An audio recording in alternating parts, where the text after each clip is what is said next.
कटक जिला नियाली ब्लॉक आसी एक चिंताजनक चित्र उपयुक्त मूल्यर अभाव एवं प्रशासनिक अवहेला जो एवं आखु चाषर मुह फेराई नौकरी स्थानीय चाषी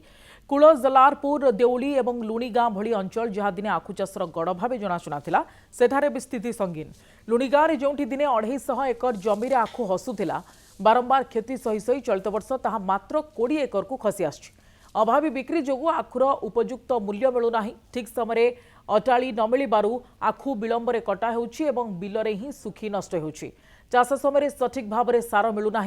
चीनी कल बा कंपनी कर्मचारी माने चाषी जोगाजोग करना चाषी अभियोग जदि सरकार तुरंत एप्रति दृष्टि न दियंती तेबे आगामी दिन में नियाली अंचल आखु चाष संपूर्ण लोप पाइजिबो। आखु चाषी आखिरे लुह कटक जिला नियाली ब्लॉक जो रही लुणी गाँव में आम आसिक पहुँचीचु आपड़ देखुवे ये जो लुणी गाँव में प्रायतः इठू 80 भाग लोक यही आखु चाष करुले किंतु विगत दिन मानक भल चाष होता जे एबे देखला बेलू प्रायतः 80 भाग मात्र 10 भाग लोक चाष कर आउ 70 भाग लोक ये चाषरू मुह फेरई नहीं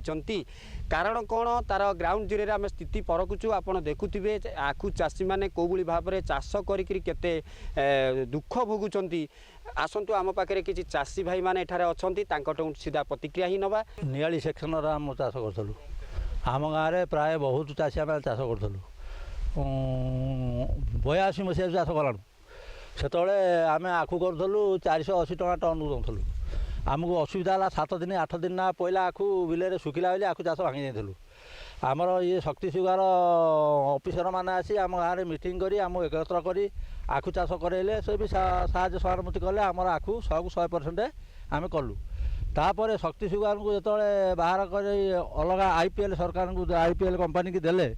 सी आउ बिल को आसुना कि आमको पचारुना आखु कटा बेला आउंती इच्छा पाइले कहते कर न इच्छा पाइले न कर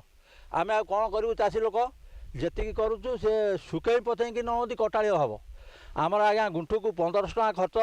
500 टका बिल मजूरी अच्छा कटा गला 900 एमती आमर 2900 टका खर्च गला